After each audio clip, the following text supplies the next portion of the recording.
There's no longer any 22% bracket for seniors. If you are 65 or older, this is something to really pay attention to as you're doing your tax planning moving forward, especially if you're looking at strategies like a Roth conversion, and especially for those who are going to have a higher income when they look to do this. And so that's going to be those with pensions, those who maybe have been diligent savers, maybe have $1 million or more saved.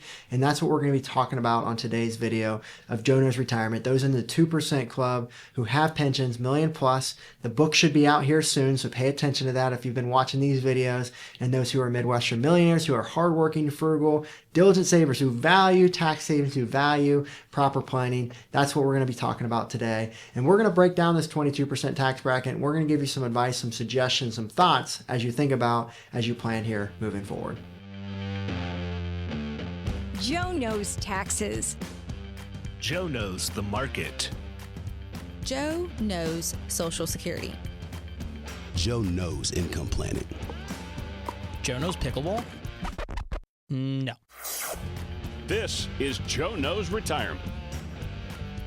So you've all been paying attention to the one big beautiful bill, and we all know that this is going to be in place for this year, 2025 till 2028. For those 65 or older, there's going to be something called the bonus deduction, and that's going to be $6,000 per taxpayer. So if you're married filing jointly, you both can donate, or you both can deduct $6,000. The IRS is donating some money here apparently, and so that's going to be helpful for you and your planning here moving forward. And so I'm going to show you a quick chart here that we're going to break down here today. We're going to talk further about this chart that I'm showing you, and a lot of people have found this chart very helpful. And this is a chart from our tax planning software that we use with our clients here at Peak Retirement to make sure that we're making the most optimal decision when it comes to tax planning. We always suggest there's so much going on in the tax code. You probably don't want to try to do it via Excel or with your pencil to try to decide what decisions you need to make. And so our tax software, it shows us all the different things playing together. So that purple there, that's going to be the Social Security taxation, where you see from zero to about $50,000 there. That is going to be no tax at all. That's what the standard deduction, that's what we're talking about today, comes into play. That blue is going to be your federal tax bracket. So 10%, 12%, 22%, 24%. Those dotted lines there are going to be Medicare premium tiers. So if you go over that point, you're going to have to pay more in Medicare premiums. And so with Medicare, that's going to be based off the amount of income you have to decide how much you're going to have to pay for coverage there. Even though your friend down the street that doesn't have to pay as much as you because they don't have a pension, they haven't diligent saved, you're going to get the same coverage. You just have to pay more if you're over those tiers. So we're going to talk about that here today as well. The green line is where this $6,000 bonus deduction phases out. So if you would have came to us before the one big beautiful bill got passed, we would not have shown you any of that green line, that green shade there, because it wouldn't have existed. The $6,000 didn't exist here. So I know it may look like it's a negative after we talk through all this, but it's not necessarily a negative, it's a positive benefit. And in today's video, we're going to be talking about, does it make sense to potentially lose this deduction that the government's now saying, here, 65 or older, here it is. And maybe we're thinking, well, maybe we want to do a big Roth conversion this year. Is it worth to blitz it and not get the deduction? We're going to break that down. I mean, some people it is, some people it isn't, to kind of give you a teaser, but we're going to talk through the pros and cons and what you need to think about as you plan for your specific situation. But it is key to point out that you are unique if you're watching this. You know, if you have a pension, if you have $1 million plus, less than 20% of people have a pension, meaning that less than 20% of people are going to be in a higher income situation in the future typically, and less than 10% of people have $1 million more or saved. And so this is going to be more of a problem for those who are higher income, higher net worth. And, you know, that's who this channel is designed for. And so if you need to understand how the phase out works here. So let's go through the details of the phase out. So for that bonus deduction of $6,000 per couple, per taxpayer, it's going to be for if you're single, $75,000 when that phase out starts, and it goes up to $150,000. So if you make $150,000 of total income, you're not going to be able to get any of that bonus depreciation. Not depreciation, deduction. And if you have $75,000 is when it starts. So anything in between, you may not get the full $6,000, maybe get $5,000, $4,000, depending on the calculation. If you're married filing jointly, it starts at $150,000, and then it starts to lose all the way up to $250,000, and then you don't get anything. And so that's something we have to pay attention attention to. So if you understand how, a lot of people have thought about, in this situation, hey, I'm just going to go up to the 24% tax bracket and get the full amount of benefit there. Now, you have to understand if you do that, you're going to have to pay a lot more in Medicare premiums. And that's what this chart breaks down here as well, is that, just going up partially into the 24%, you're already going to hit 2 extra tiers, which is, it's going to cost you a significant more.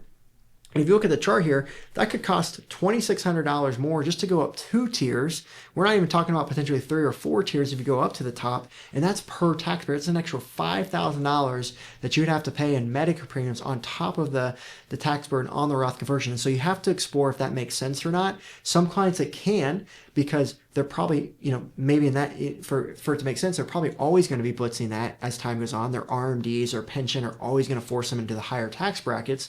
But if you're not expected to be in those higher tax brackets, your pension's not as much, maybe you only have $1 or $2 million saved, maybe it's not as big of a deal that you're going to be hitting that 3rd, 4th tier consistently. Maybe you're only going to hit the 1st, maybe you're only going to hit the 2nd, which can still be significant, but that's the kind of questions that we have to ask ourselves, is where are we going to be at in the future as far as our income? The other unknowns is we don't know what Medicare premiums will do. We know they're in trouble. We don't know what they'll do to it. We know that Medicare is in big need and high demand right now. And so a lot of people are expecting the cost to go up, which means that the tiers could also come down, which raises more revenue for Medicare. So things to pay attention as you plan moving forward as well. And so now when you think about this Roth conversion idea, you may be going right into the 24.6%, as you can see on my chart there. And so that basically means that you no longer get to see the 22% benefit. So is this a big deal?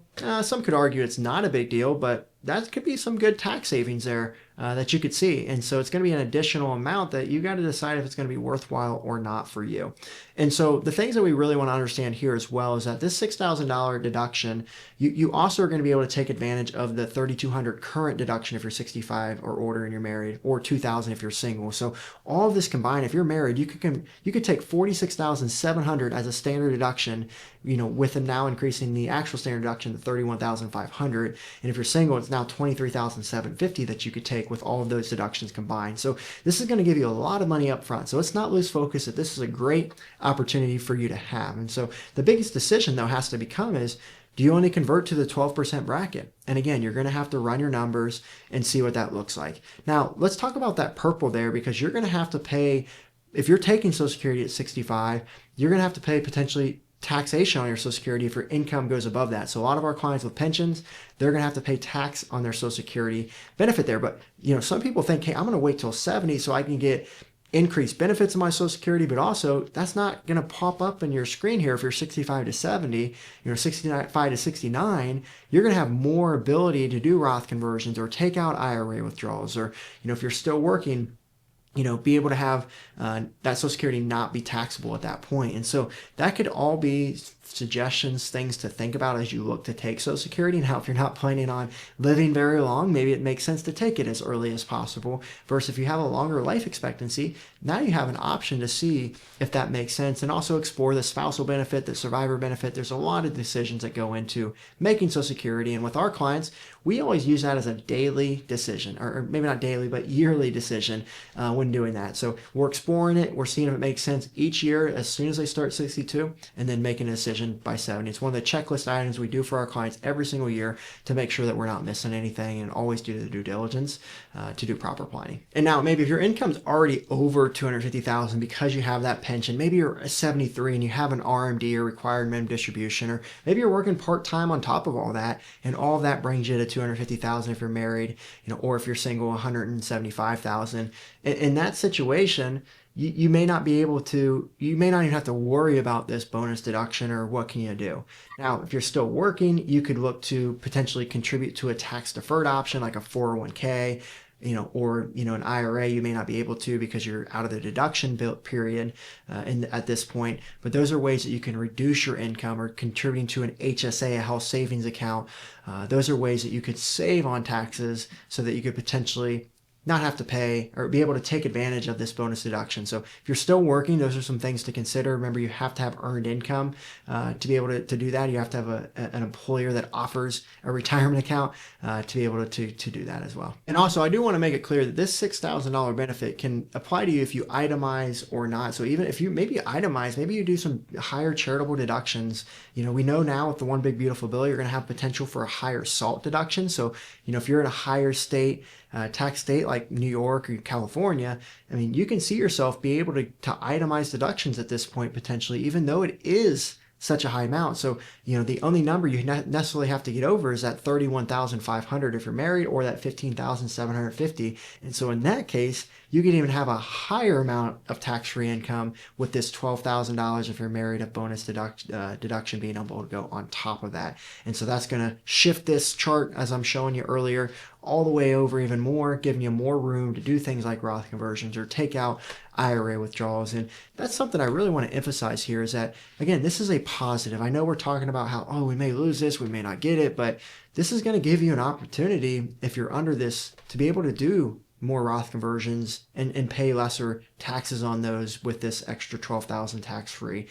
Or, maybe you want to gift some money to your loved ones or your children or grandchildren. And so this can allow you to take that out at a lower tax rate and give you more understanding and feel goods of, doing something that maybe you really want to do, but you're that Midwestern millionaire. It's hard for you to spend money or take out money from your accounts. And so just something that may give you some more peace of mind there. And lastly, remember, this is only good until 2028. So make sure you're paying attention to this and making sure that you're, not missing anything there. And if you want to know more about the One Big Beautiful Bill, go and check out our other video that we've done on this, and you can learn more about all the different things that are going to pop up here. But the key is just to make sure you do your planning, make sure you understand your specific situation. But I hope this was helpful for you, to give you some more insight. Feel free to comment below of what more we can give you clarity on. This is a channel to educate, to make sure people are on the right path. We want to build a great following here, and tell all your friends so we can continue to grow the channel and help as many people as possible. So with that being said, that's all I've got in today's episode of Joe Knows Retirement. And make sure you're getting your tax savings, and do not tip Uncle Sam, as I always say.